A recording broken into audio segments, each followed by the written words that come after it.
a shame that we don't talk anymore. We don't talk anymore. We don't talk anymore like we used to do. Hey guys, what's up? Today I'm gonna show you how you can change the text of an intro in Blender. So first open up the project.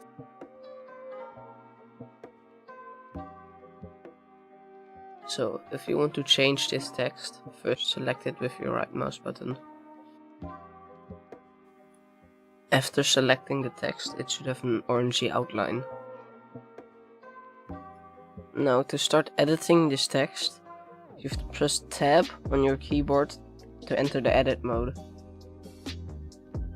Now just write down your custom text. And this intro has 2 text layers, so you have to do it for both of them.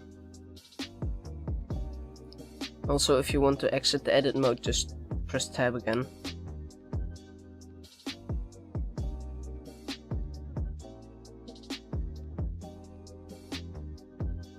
If you have any questions, let me know in the comments.